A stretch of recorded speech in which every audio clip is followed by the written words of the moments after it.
Good afternoon. Thank you so much for joining me for this session of the Actually Autistic Conference. This session is called Integrating Indigenous Knowledge and Modern Strategies. Culturally responsive care includes designing and adapting support to meet the needs of diverse communities, and predominant support strategies and treatment methods are rooted in a worldview that may be incompatible with some cultures and may replicate historical traumas. This session will examine how we can integrate Indigenous knowledge, referencing a relational worldview, which I'll define shortly, with modern strategies to develop culturally responsive and comprehensive supports for disabled people. By sharing cultural values alongside of problem-solving strategies, attendees will learn to integrate concepts that honor the people they serve and effectively support disability-related needs. I have paper notes because it's hard to switch between notes and the slideshow, so please bear with me as I'm like shuffling papers around. I'm Jules Edwards. I'm an Ojibwe mother of 3 children, and we're a homeschool family. Some of my favorite activities outside of work are writing, beadwork, and gardening. And I'll be putting some fall bulbs into the ground later today. I just wrapped up my LEND fellowship. LEND is Leadership Education in Neurodevelopmental Disabilities. And I'm honored to have been chosen as this year's trainee for the AUCD Training Directors Council. And the AUCD is the Association for University Centers on Disability. I work as a parent advocate for the Multicultural Autism Action Network, and I specifically support American Indian families. I serve as a board member for several local organizations, and I'm the elected chair for the Minnesota Autism Council, which is a work group of the Senate Human Services Reform, Finance, and Policy Committee. And doing policy work is such delicate work, and it doesn't come naturally to me. So I work with some incredible people who have taught me a lot, and I'm doing what I can to help others learn how to engage in policy work effectively. So the knowledge that I'm sharing today is what I know to be true as an Ojibwe woman, and the knowledge and teachings are different for Indigenous people from other nations throughout Turtle Island and the world as a whole.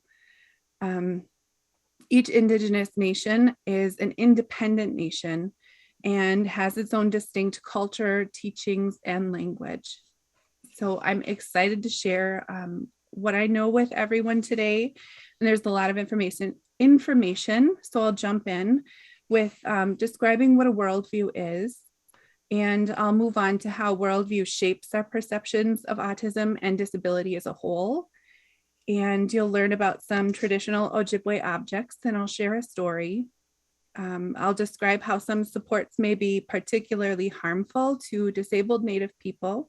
And I'll share some modern support strategies that are compatible with the relational worldview or can be adapted to be culturally responsive. So what is a worldview? A worldview is a collection of attitudes, values, stories, and expectations about the world around us, which inform our every thought and action. Worldview is expressed in ethics, religion, philosophy, scientific beliefs, and so on. A worldview is how a culture works out in individual practice, and everyone has a worldview. The relational worldview was named and developed by the National Indian Child Welfare Association in the 1980s. It was specifically developed to protect Indigenous children, and it's used as a tribal and cultural framework for improving child welfare outcomes. It's used as technical assistance in child welfare practice still today. The relational worldview is a composite of traditional Indigenous knowledge of nations across Turtle Island.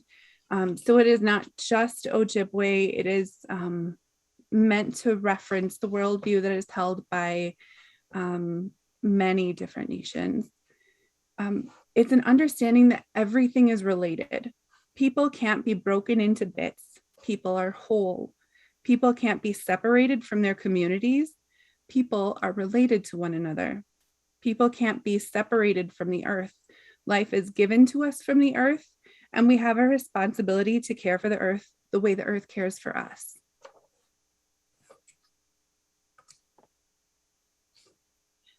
The contrasting worldview, the predominant worldview in the United States is the linear worldview, which is sometimes called the colonial or capitalist worldview. And you can see here there's a list of different perceptions held by different worldviews. And people indigenous to Turtle Island, what is now known as North America, predominantly hold that relational worldview, which is on the left side of the screen.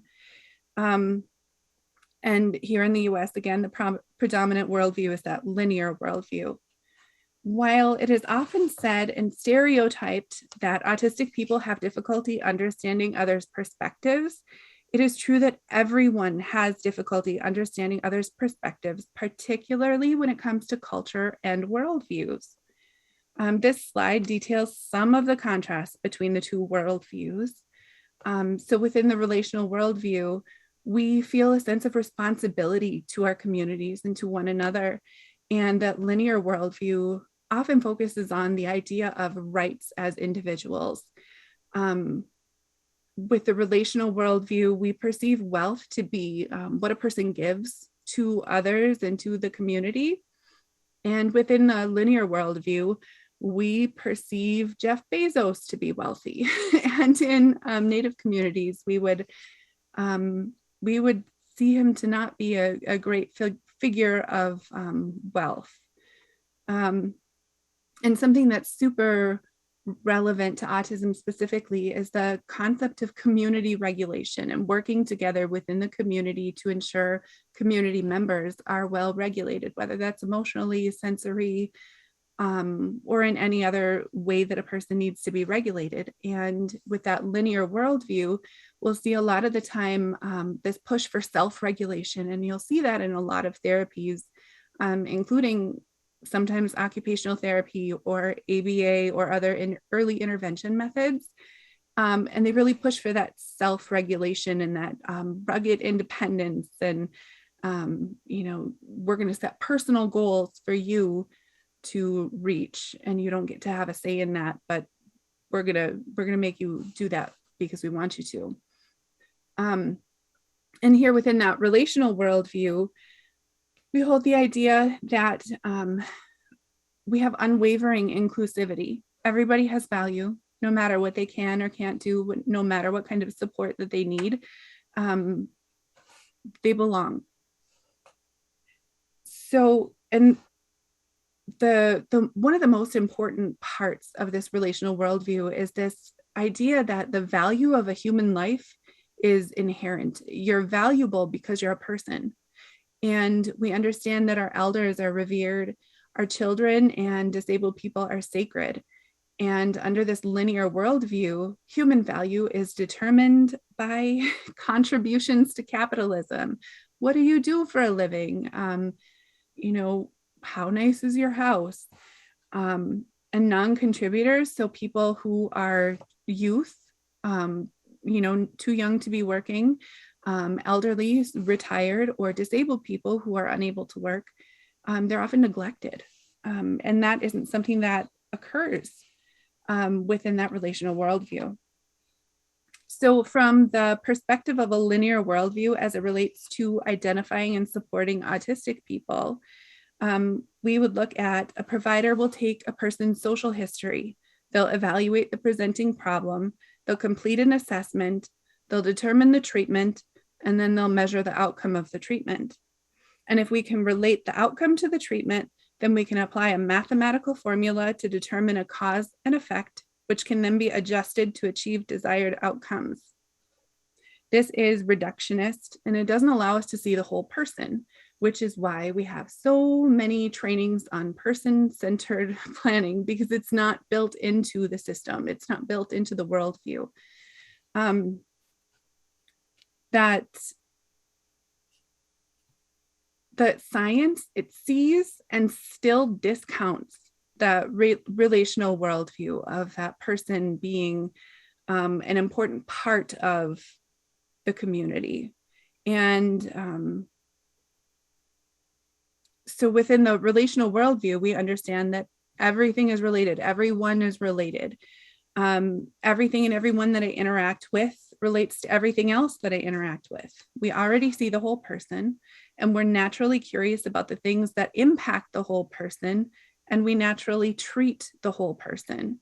We didn't need things like person-centered planning because it's already built into our worldview. We don't need a forgotten footnote about the observer effect because we know that all of our interactions are related. So if somebody comes in to observe an event or a classroom or something like that, they're going to observe something differently than what would occur if nobody was there.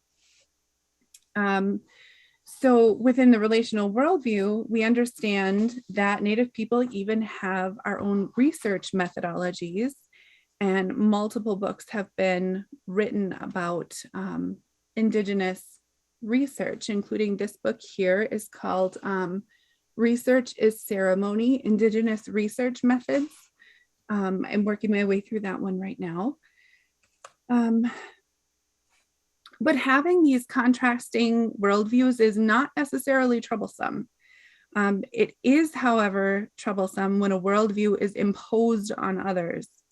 So in Ojibwe culture, we know that there is no one right way to live. We can only live good lives based on our values.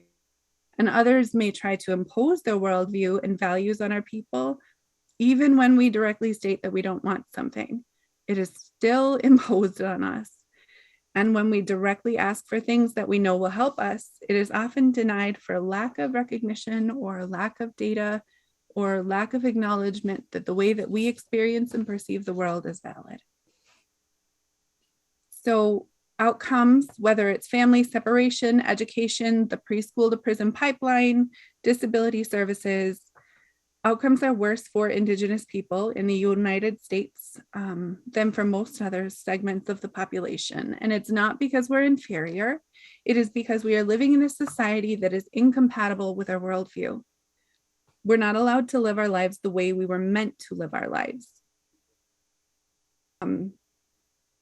I read a news article about autism in Native communities that said, in Navajo, there's no word for autism or disability. A lot of the elders didn't understand what we were talking about. They didn't necessarily see the signs of autism as something to be concerned about. The article was very alarming to me because researchers went to our elders to ask for information, and then instead of approaching the interview with inquisitiveness or gratitude, they published an article that portrayed Native elders as uneducated or ignorant. The journalist's worldview influenced how they interpreted the elders' responses. When a Native elder says something isn't to be concerned about, I would wonder what influenced that response. Is it because they are uneducated, or is it because our cultural values influence how we perceive disability? Our elders are honored, and they have knowledge and wisdom, and many have risked their lives to keep our traditions alive.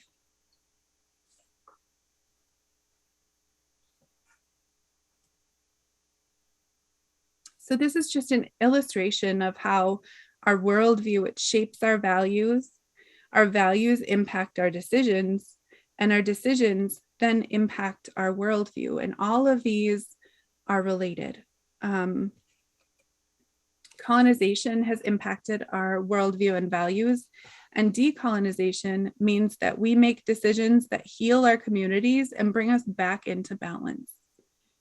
So what in the world does this have to do with disability and supporting autistic people?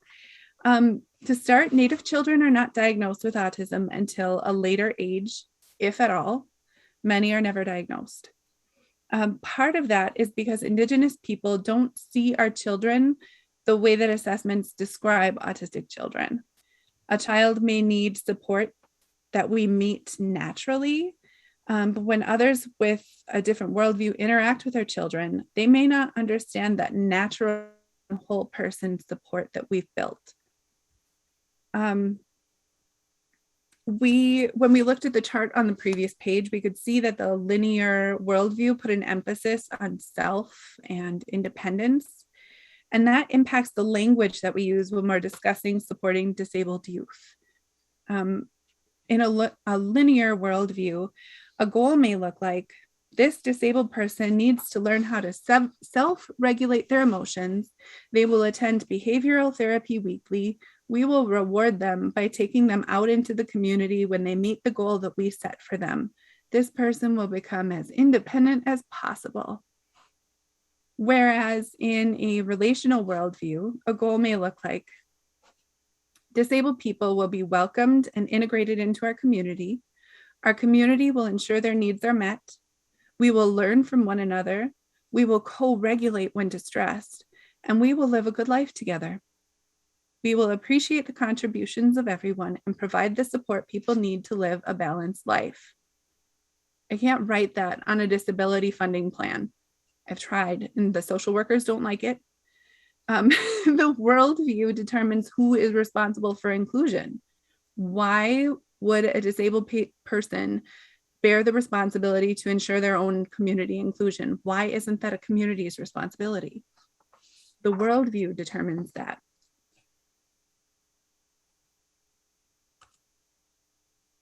So on this slide, you'll see an example of a medicine wheel, and the medicine wheel teaches us about balance. It's an illustration of one version of the medicine wheel where colors and meanings are in different places.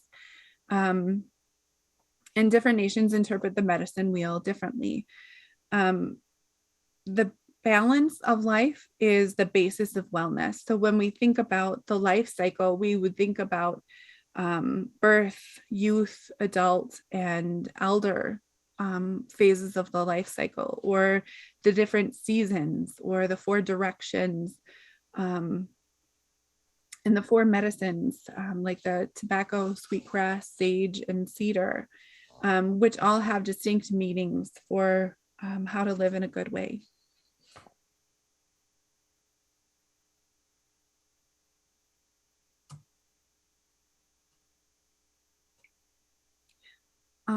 On this slide, we have illustrations of the Ojibwe cradle board and a corn husk doll. They illustrate integral parts of traditional life for Ojibwe children. On the left is a cradle board. Traditionally, babies from many Indigenous nations are held and cradled in cradle boards. When parents are working, baby is wrapped up snugly in a cradle board, and the cradle board is often set upright so they can watch what is happening around them. The baby is able to watch and be fully engaged in the community, learning from the moment of birth throughout their life. The cradle board has a firm frame to support the baby's body and a soft bag that is secured snugly to keep baby safe. It provides that deep pressure input that babies crave. On the right is an example of a corn husk doll, a traditional toy for Native children. And in a moment, I'm going to share the story of the corn husk doll. And as you listen, I'd like you to think of one thing that resonates with you from the story. I need to take a sip of water. This is a lot of speaking, and I'm not used to speaking so much. So thank you for being patient. I'm also going to check for any questions that may have come up.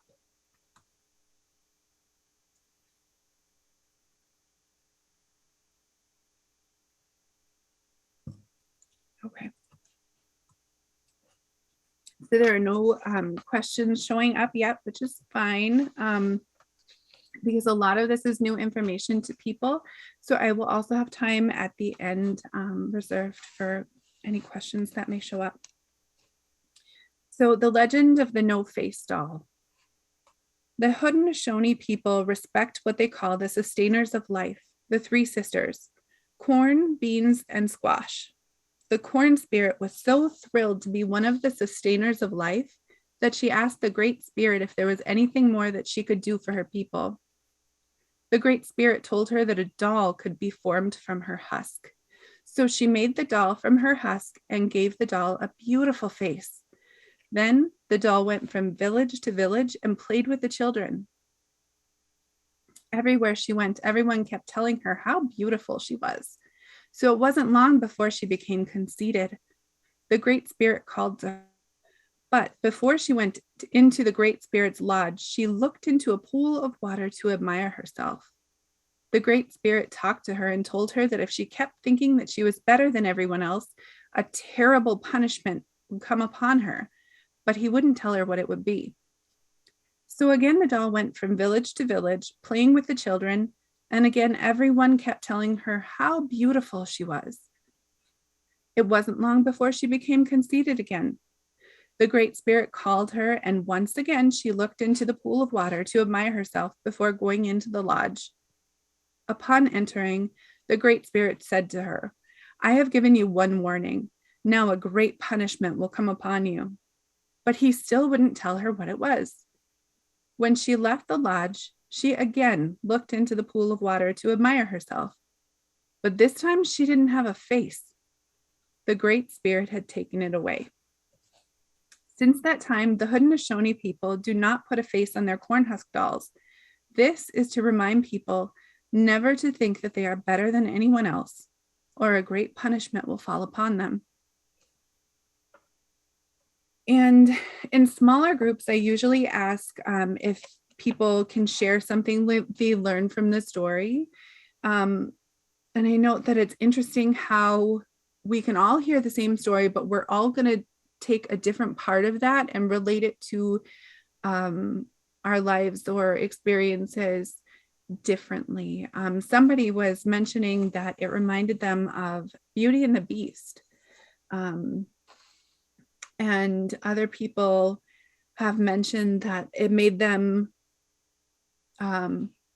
remember that they shouldn't act as though they're better than other people.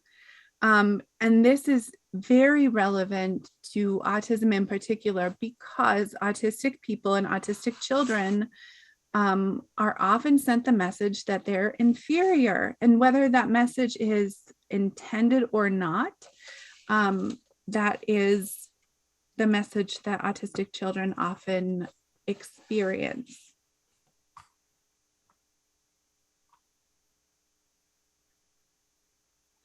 And there's a question. It says, are there good resources for white or other non-native folks on how to incorporate this work into our practice without appropriating things that are not ours, or how it is best to acknowledge the originators? I'm thinking of Maslow's hierarchy being influenced by and a misinterpretation of Black beliefs. That's a really good question. So something that I like to talk about quite clearly is that decolonization is for everyone. It is not appropriation to learn about that relational worldview and apply it to your own life and your own work. And it's okay to talk about learning from Native cultures. And if you do want to share knowledge, just give that credit to the originator and make sure you're doing well-researched work and sharing information completely and providing resources to the original source. So providing links or the name of a book. So just making sure that you're crediting the people that you are referencing. And it is perfectly appropriate for people as they are, trying to dismantle colonization within their own selves, to talk about the relational worldview and to talk about what you've learned from other cultures. That's great. That's a really important conversation to have, because otherwise we're left with this idea that the colonial mindset or that linear worldview is the default that everyone should have. And that's not necessarily true.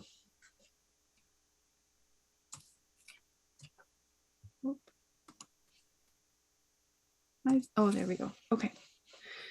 So this next slide is about storytelling, and Indigenous cultures are primarily oral cultures, and we use our storytelling purposefully.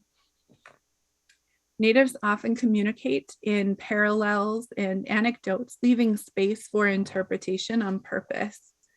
Traditional storytelling takes place in the winter when there's snow on the ground and the sky is dark. Today, we adapt storytelling to modern environments like schools by turning off all of the lights. And it's also a natural support to aid in sensory regulation for some children. Native children are always taught to listen to stories, even if they've heard them before, because you aren't the same person that you were the first time you heard it. It'll take an entire lifetime to understand the teachings in Ojibwe creation stories. And storytelling has always been used as a primary method of discipline in Native cultures. And when I say that, I think it's important to remember that discipline means to teach. It doesn't mean to punish. So disciplining children means that we're teaching them how to make better choices, how to regulate, how to ask for help, how to set boundaries, how to remain safe, things like that. So discipline is not punishment in the way that some people perceive discipline to be. So storytelling helps children to develop skills, and all of our teachings are embedded into traditional stories. On this slide, I have listed the 7 grandfather teachings, which are values that are meant to help us live in a good way and to make good decisions for ourselves and those around us and our ancestors and our descendants. So we don't manage behavior. We give children the teachings and guidance they need to make decisions to live in a good way, in balance with their family, community, and the earth. So some stories and ceremonies are closed, and this kind of relates back to that question, meaning they can't be shared with people outside of the culture. Many of our traditional stories are sacred and can only be shared orally and not to be recorded or published in English. And the knowledge that I'm sharing today is not closed, so feel free to reflect and share what you learned today with others. However, be careful not to impose your own worldview on what you're learning, as our teachings are reliant both on our language and our worldview. And another important note about this storytelling, this oral culture thing is it's important for people to understand that people from oral cultures often experience cultural barriers when they're trying to access services and supports due to paperwork and bureaucratic processes. So that's just another important thing to keep in mind when we talk about cultural responsive care. So people of color are not white people with a different outward appearance. We carry the weight of historical trauma and oppression, of our values, religion, languages, and voices in a society that devalues our perspectives because we are not the majority. And then we're described in a way that centers whiteness by defining our existence as the experience of racism. And as you're hearing today, there's so much more to Indigenous cultures than the harm that has occurred against us. There's a stereotype that autistic people are rigid, that we refuse to adapt to changes. We could flip this on its head too and say that many modern methodologies refuse to adapt to the needs of autistic people, particularly people who are multiply marginalized. There's a rigid assumption that disability means that a person has deficits, and disability is not just a different way of being. The rigidity of some methodologies, the idea that one must always be working towards a goal, that a client is never good enough, is rooted in a worldview that someone always must be striving for something more. There's never satisfaction, and people are often left feeling like they'll never be good enough.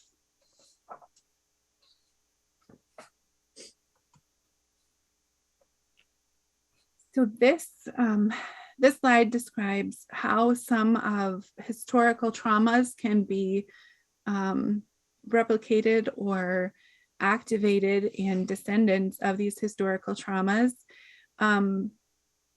Some of those traumas include residential schools and experiments on the bodies of Native children. Some behavioral interventions are forced assimilation reminiscent of the boarding school era, when our children were stolen from our families and required by law to attend schools where we experienced violence for speaking our own language. Indigenous children were among the first to experience the electroshock therapies. Today, 85% of children with neurodevelopmental disabilities enduring electroshock treatment at the Judge Rotenberg Center are children of color. These so-called historical traumas aren't history. They're not ended. They've just refined their targets.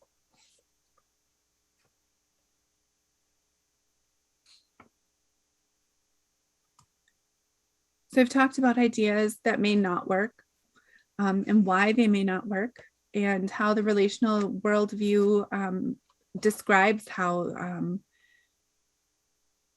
we perceive disability and how we would ideally like to support disability, but how specifically do we do that? When we're having a problem, how do we resolve it? So I'm going to balance that with how we can integrate what we've learned about the relational worldview and cultural approaches to supporting children, and integrate that with the other modern support strategies. So a couple of ideas that are easily integrated include sensory regulation, storytelling as an intervention, collaborative problem solving, and DBT skills. DBT is dialectical behavior therapy. So it's easy to think that outreach and equal access to mainstream interventions will resolve inequities in disability supports. And that is based on that linear worldview that relies on a perception that Western ways of doing things are the ideal and that everyone wants the same things. And we know that that isn't true.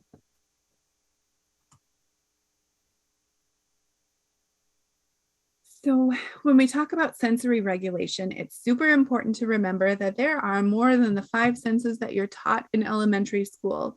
So most of us know about seeing, hearing, smelling, tasting, touching, but we also have that vestibular sense, and that's the balance and orientation in space. Proprioception, the position, location, orientation, and movement of our bodies. And interoception, which is sensations from within the body. And there's so much more than just what we think we know. And unfortunately, it is that if one of these systems is dysregulated, it doesn't matter if the others are regulated. One easy concept of sensory dysregulation that is easy for most people to understand is the concept of being car sick. Car sickness is caused by sensory dysregulation. A person's vestibular and visual sensory systems are sending mixed signals to their brain, and it leaves them feeling sick. They can still hear, smell, taste, touch, and they are experiencing the interoception sense of feeling sick. So those other systems are regulated well enough that the person knows what's going on around them, and that's great. But even though some of their sensory input is doing just fine, there's still a dysregulation that needs to be resolved. So when we talk about sensory regulation, one of the best supports for this is occupational therapy. And when occupational therapy is not combined with compliance-based techniques, and when the person has the empowerment to participate in setting their own goals, it is a great support. It helps children and adults to learn about how their body experiences and engages with the world and what to do when they're feeling dysregulated. And this is important. Sensory regulation is not about being calm all the time. And I learned about this from Autism Level Up. It's not about deep breathing and staying calm, and it is not about staying still. Sensory regulation means that the person's senses are regulated to the environment. So being sleepy during a fun concert is sensory dysregulation, and wild dancing when overtired is sensory dysregulation. But feeling sleepy is regulation when you're tired, and wild dancing is regulation in a fun environment. So we really need to understand what that sensory regulation really means in order to support people to be regulated. And I talked about this a little bit earlier, but I want to clarify how it can be adapted to support autistic people. So storytelling as an intervention. Storytelling comes in many forms, and it can be oral, written, or multimedia. And autistic children may not know what to expect in new situations. Sometimes that results in undesired or challenging behavior. And how can a child know what is desired behavior if we don't make sure the situation is accessible and explain what to expect? If we know that behavior is communication, and we do know that, although some people may be in denial, and children may communicate that they're having a hard time with their actions. So earlier I described how storytelling is a primary method of teaching and discipline, and we teach our children our values and help them to live out those values. This is something that I do as a parent with my children today, and they often don't even realize that the stories I choose are chosen purposefully to help them with something difficult. They only know that the stories we read together help them to solve their problems. But storytelling isn't only for children. Adults enjoy telling and listening to stories as well. Reading to people can be a great group activity, especially for times when people would like to relax. And one way to adapt this to support disabled adults would be to choose audiobooks to listen to together, either as an activity by itself or keeping Audible books on while working on other tasks. Audiobooks are available through the library, or they are paid services, but there are a lot of different ways to access audio. This method of teaching and supporting disabled people can also naturally help them to develop perspective-taking skills, which then aids in collaborative problem solving. And remember that with the relational worldview, all of these supports are related, and they can be integrated together, and they build on one another to ensure that that quality of life is being built up. Some widely recognized supports that we use today to support people with neurodevelopmental disabilities include using social narratives, which help people to understand what to expect and how to interact in a new place or situation. Many people with neurodevelopmental disabilities struggle to cope with new experiences when they don't know what to expect or what they're supposed to do. And too often, caregivers may expect disabled people to go with the flow, and yet the person is not only struggling with the new experience, but also dealing with new sensory input, and it can overwhelm and lead to what others might call behaviors. But I hate that word. So when others say behaviors, I might want to respond, the person is not giving you a hard time, they're having a hard time. And so for people who have a hard time engaging in social interaction, we can practice social interactions ahead of time. We can help develop scripts that they can access should they so choose. This is particularly helpful when a person wants to engage, but they aren't quite sure how. And one of my favorite storytelling interventions for youth in particular is cartooning. My daughter is, she has selective mutism, or situational mutism, meaning that she has a hard time speaking when she has a lot of big emotions. So we use AAC as a support for her, but she also uses cartooning because she loves art. So drawing cartoons helps her to process social interactions and emotions. And in this case, she is the storyteller.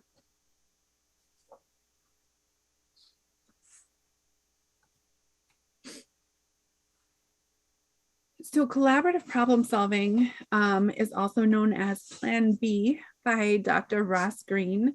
And it's a method of solving problems with another person in a way that both parties win. So Plan A, it can often be considered an authoritative style. Plan B is collaboration between parties. And Plan C is the person is entirely self-directed. I know this says child, but it can apply to adults as well. So there's a time and a place for each of these approaches. And I like to call it picking your battles. I do a lot of negotiating with my children. And this is actually a strength of Native parenting. So collaborative problem solving is a multi-step process that builds on the relationship between the people to come together to find a solution that works for everyone. It's not the same as compromise, which can be framed as people may feel like everyone is giving something up. This is a method to ensure that everybody is winning something, that everybody feels heard and everybody's needs are met. So I'm not collaborative problem solving or Plan B pro, but there are definitely some wonderful resources out there to help with this. And something that's important to note is collaborative problem solving. Sometimes it's framed that requires a conversation or mouth words, and that isn't true.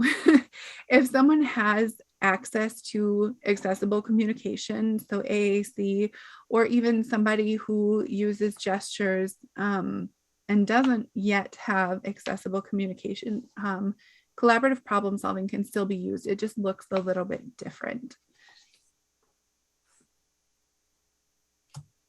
And another support that I strongly recommend for a lot of people who struggle with emotional and sensory dysregulation is DBT.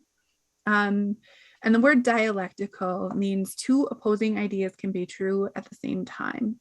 So I wish that I could remember an example, but I can't right now.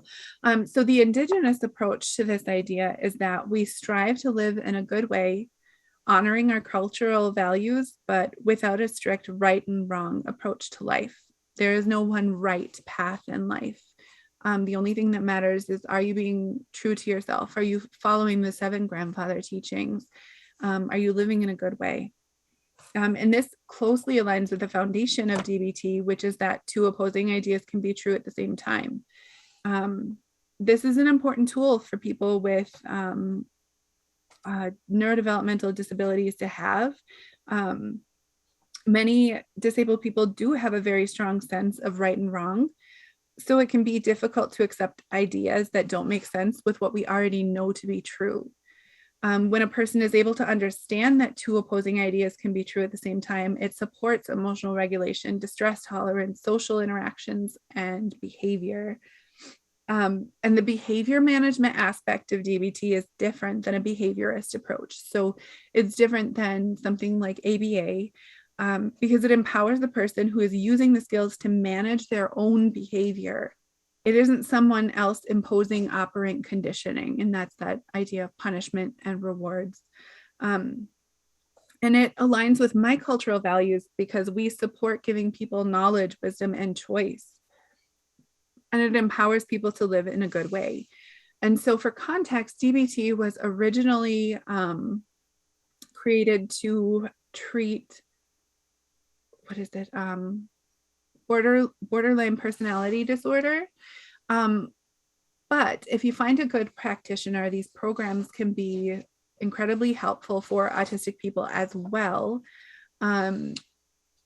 They definitely need to be knowledgeable about neurodiversity. So it's one of those things like OT where it can be really helpful, but can also be harmful if not applied appropriately or with the person's best interests in mind.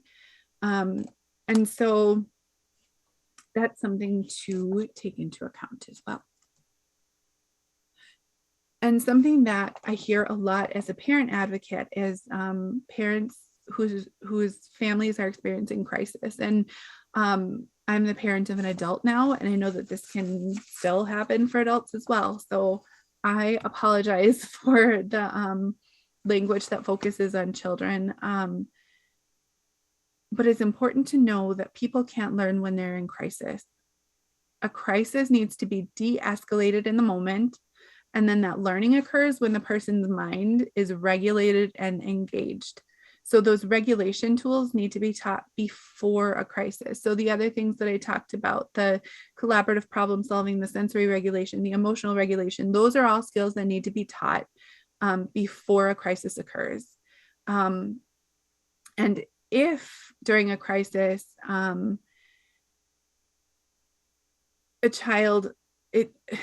person needs to be supported. Whew, words are hard. I'm sure people can relate to that. There's a lot of mouth words. So during crisis, a child or a person must be supported by aiding with sensory and emotional regulation first. That's the first thing to do. We can't teach discipline or punish someone out of a crisis. We can empathize and co-regulate, and that looks different for everyone. And then after the crisis is over, then we can problem solve. Then we can go back to working on the skills. And another thing that I would like to draw attention to is that for some autistic people, we may seem relatively happy when well regulated, but then when experiencing a crisis, they might feel suddenly suicidal. And suicidal ideation in autistic people may be common, and it looks differently than an able person experiencing suicidality. It may be difficult for a person to make the distinction between I made a mistake and I'm a bad person. Those thoughts may just spiral. So giving directives won't work during that kind of crisis. You can only provide comfort, reassurance, and assistance to regulate. And then self-regulation isn't culturally appropriate for Native people.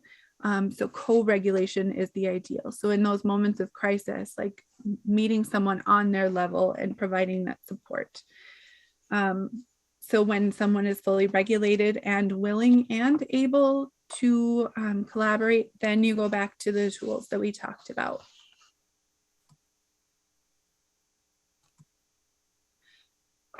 Whew, okay, that was so many words. So I'm through that. There's a question that I want to come back to. What are ways for adult autistics, especially late diagnosed, to get supports for dysregulation? That's a really good question, because occupational therapy, a lot of OTs will not see adults, but there are definitely some who will. So I would look for an OT provider for adults. And if you need help to make those phone calls, ask your support people, your family, your friends for help. And I know that this really varies by where you are within the US, but some of the autism societies in different locations, they may have resources for adults. I know here in Minnesota, there's a lot of good resources, but in other states, they're not so helpful. Another question, how do you move away from the heavily scripted social stories that feel more like attempts to overlay a societal expectation and not integrate the child's desire input into the situation? That's a really important question, because a lot of the time, social stories are demands rather than an explanation of what to expect. So I think that for me as a person, I prefer, as an adult, I prefer flow charts. So if I do this, then this may happen, and this is how I could respond. But a lot of those social stories that are published online or provided to people in therapies, they're just demands. And that's not really a great way to approach it, because it doesn't allow the child or the person to have any input in the situation. Another question: how does the widespread tendency to speak of individual children as unique or special as individuals work with a relational worldview? That's that's a really good question. I feel like those are kind of euphemisms. And to be honest, in a lot of Native cultures, we don't have words for disability. And my mom worked as the Native American outreach person for a Center for Independent Living for a number of years. And she told me about the time she would go into the community, and natives in the community are like, well, what are you here for? I don't have a disability. And so my mom would go and explain with a very simple illustration of, well, you're wearing glasses. If you take off your glasses, you can't see. And so not being able to see is a disability. And your glasses are, oh gosh, what is the word? Do you ever have moments where your brain is just like, I don't have words? It's not technical assistance. It's it starts with a T. I will come back to this when I remember the right word. But in Native communities and with that relational worldview, disability isn't really a thing that exists, because we work to ensure that everybody is integrated into our communities, and taking care of one another is just part of daily life. And meeting people's needs is just the expectation. So if we have a community meal, we're making sure that the elders are served first, and people who have a disability, they're served first, and we make sure that they have the help that they need, and we offer proactively. And something that you don't find in Native communities very often is somebody asking for help. And that's a really interesting phenomenon, because within that relational worldview, the expectation is that we have a responsibility to one another. And within that linear worldview, it's like, well, you're responsible to ask for help if you need it. So that's something that's really interesting to navigate as well. Any stories, books, authors in particular that you would recommend to read with autistic kids, youth, adults? I actually have one for adults that I really love. I love this book. It's called Braiding, Sweetgrass by Robin Wall Kimmerer. And I listened to the audiobook version while I was gardening, and it was the greatest experience ever. And then there are also, I can't remember the name of the author, and I don't think they're up here with me right now. There are books on the 7 grandfather teachings for Native children, and those ones I refer to with my children pretty often, or my youngest.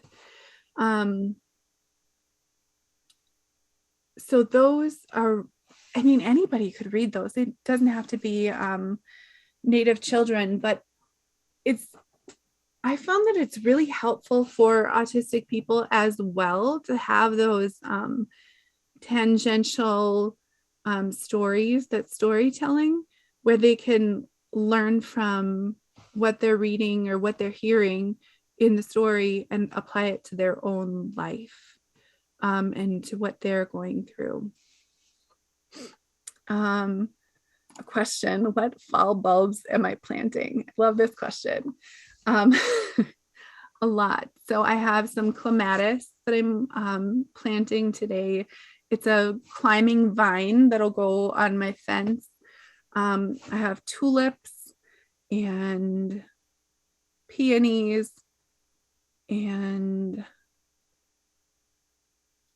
I can't remember a couple of the other ones. Yes, and then I have to dig up the dahlia bulbs because dahlias you have to dig up in the fall and plant again in the spring. So I like that question.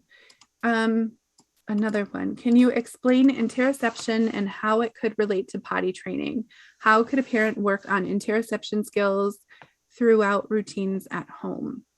So the first one, how interoception relates to potty training. So interoception is the feeling what's going on inside your own body.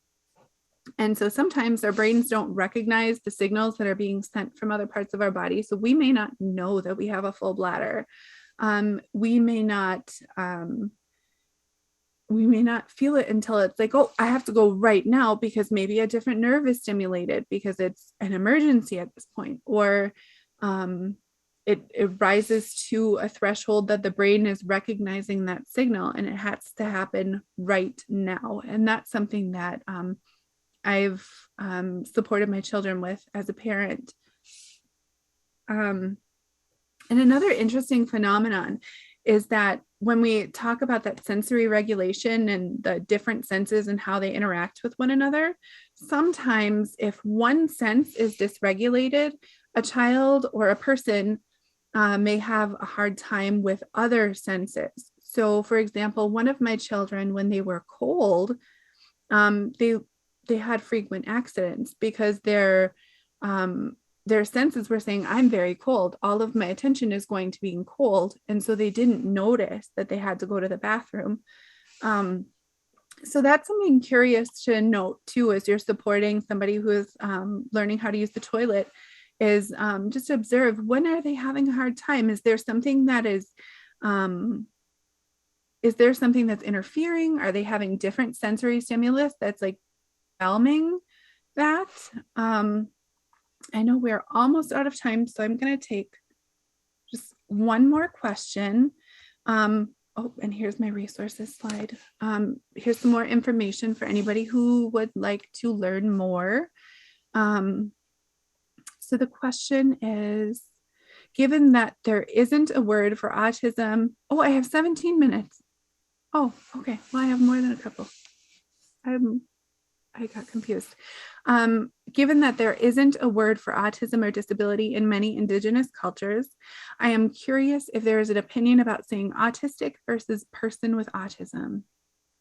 You know what? I don't, in this instance, I would say that my answer is the same as it would be for any culture, is that we really need to defer to the individual's preference. And we know that most autistic people, or at least autistic advocates, have a preference for that identity first language, myself included. So I say autistic person for myself. I say autistic for my children usually. And sometimes I use person with autism like kind of interchangeably, but I always defer to the preference of the individual, and I never argue with a person directly impacted. So if I was having a conversation with somebody who preferred person with autism, I'm going to respect that, because that's a baseline level of respect we should have for other people. And then as a parent as well, and I was just thinking about this the other day, when my children are coming of age and as they're interacting with people out in the world and talking about being autistic or whatever, sometimes they say, do you have autism too?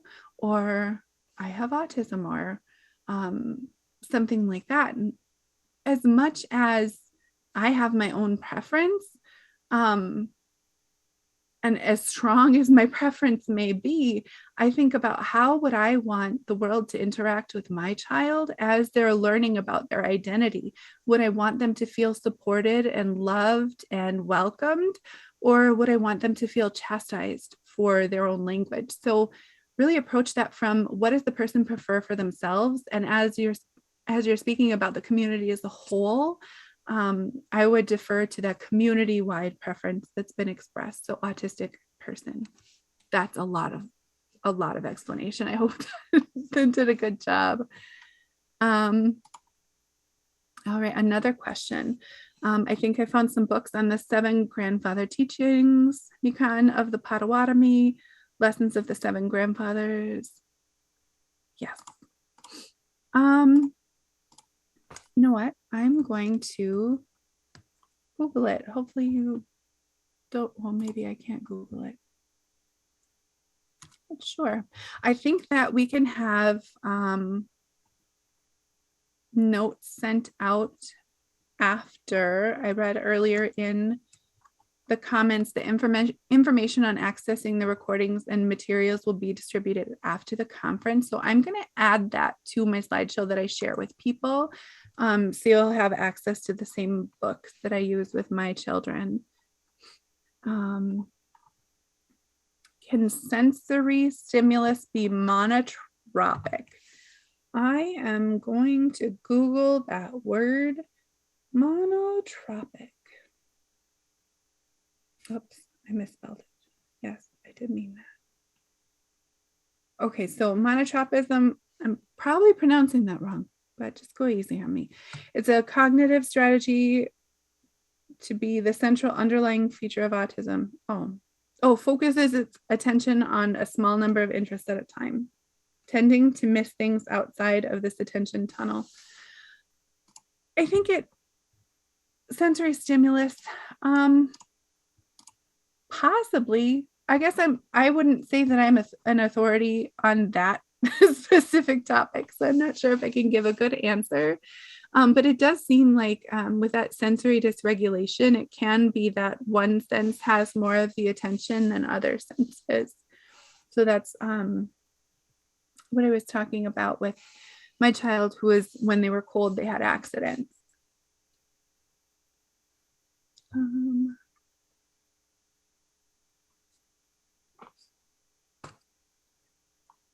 What are the authors or name of the study you described where Indigenous elders told colonial researchers that they don't see or notice autistic behaviors in the children in their communities? I can find that article super quick.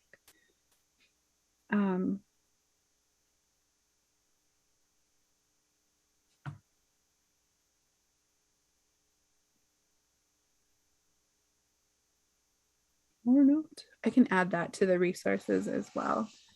But yeah, that sounds super disturbing, doesn't it? Going and interviewing a community and then portraying them to not know what they're talking about.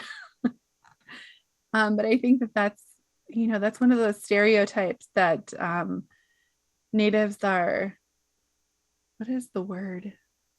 I'm listening to a book right now called Mediocre.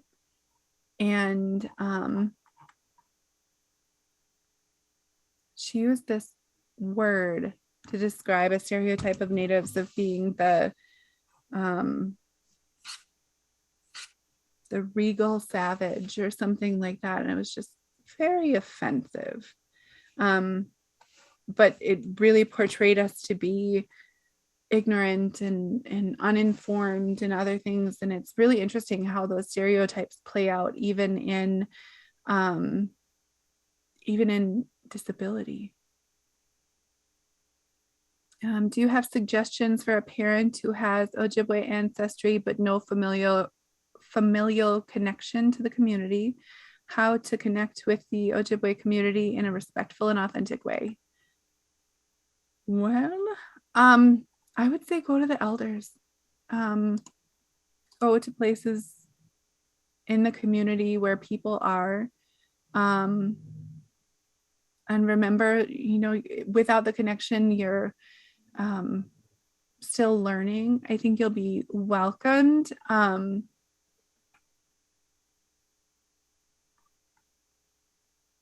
As long as you're just being respectful and kind and research before you show up. So go maybe to powwows or go to museums where there are exhibits, and just learn and remain open and honest and reconnect as best you can. Another question, what would you say to parents of autistic children who are just now realizing that certain therapies that they have subjected their children to while they had good intentions may have caused trauma? I would say that parents do the best that they can. And given the knowledge that we have today versus what we knew 10 years ago, things are different. And I think most of us are going to endure trauma. And hopefully we can minimize that as much as possible.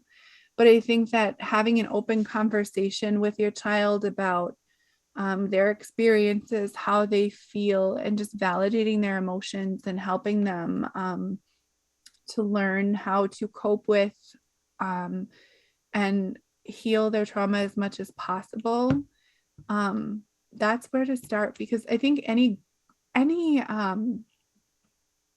good parenting approach includes having that that positive relationship with your child. There's something that I learned, it was on the internet, of course, about how a parent at night, they ask their child, is there anything that I did today that I need to apologize to you for?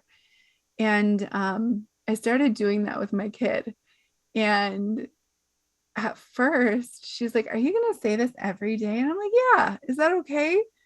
And she's like, yeah, I like it, because it really opens that door to communication and helps them feel supported, because as parents, we're going to make mistakes. There's no getting around it. There's no perfect parent. There's only doing the best that we can. I think I'm caught up on questions, which is kind of surprising.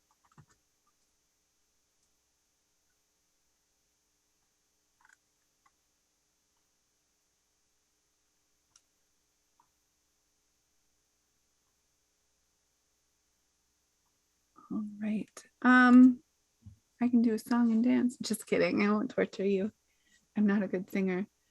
What else can we do in the next couple of minutes? If you have any more questions, that would be awesome. And I'll maybe just hang out and, oh, I think I found the article. Okay, so the article that I was talking about earlier, about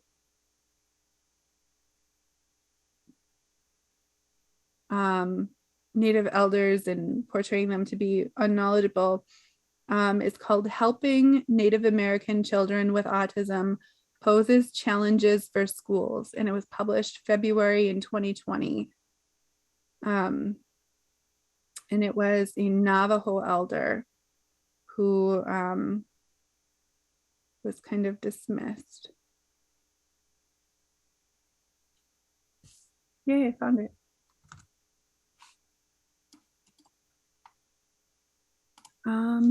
All right, and then another question. I'm realizing I follow you on Twitter. That's cool. Do you have other recommendations for people to follow on social media to get broader cultural experiences of autism? Yes, so many.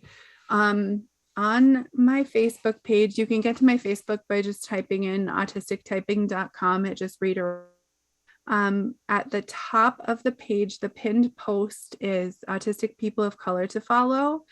And the one thing that I ask is, if you start following autistic people of color on social media, listen and learn and offer support and kindness, and remain open to learning, because if you go into those spaces and start arguing your own viewpoint, it really diminishes the purpose of following people who have a different experience than you.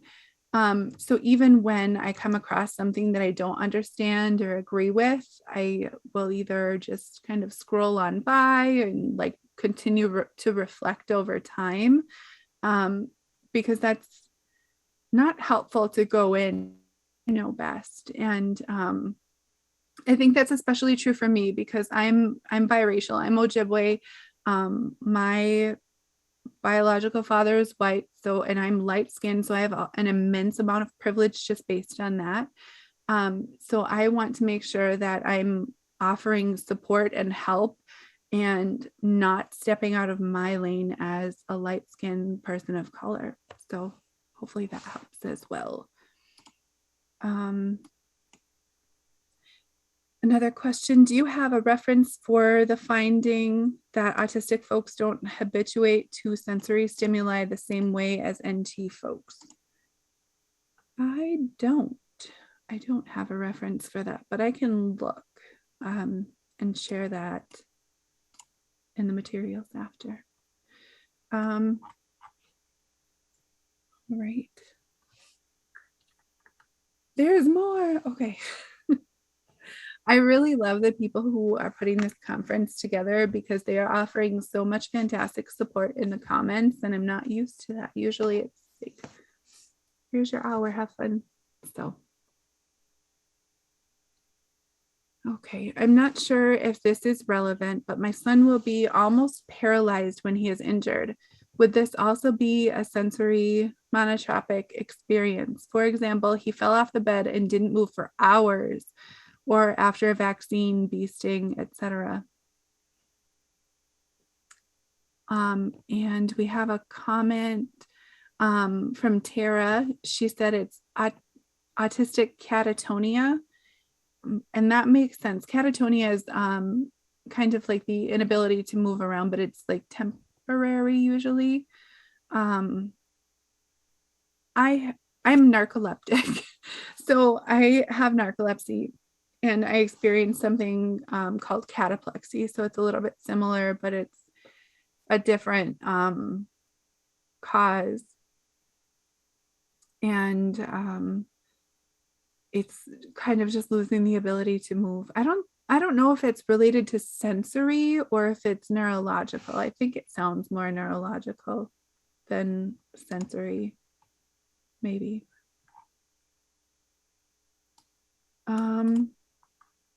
Another question, do you have any sites or resources that would help overly sensitive, teachers' words, those in quotes, kids' mindfulness strategies to help them calm and regulate? Types of resources. That's a good question too. It depends on the person. So there are a lot of different OT tools that can be used. I really like the Autism Level Up sensory regulation. They have a book called All the Feels, or a program. I don't think it's just a book, but it has cards and things like that. But it really helps children to identify, communicate, and regulate their senses. So that is Autism Level Up, and they have a website, and they're also on social media. So we have 1 minute left. The last question I'm going to read, favorite story to tell your children when they were small. I can't answer it here just in case people are listening, in case tiny humans are listening. I don't know. I think so many. I make up a lot of stuff just to be goofy, and my kids like it. So basically anything that made them laugh was my favorite story to tell them. All right. I just want to say thank you so much to Penn State for hosting me, and thank you to the attendees. Miigwech, and something you'll learn about Native languages and cultures. One of the first things you're ever going to learn is how to say thank you in any given language. So, and that kind of is a reflection of that that relational worldview and that idea of gratitude for our lives and everything in it. So, Miigwech, thank you all.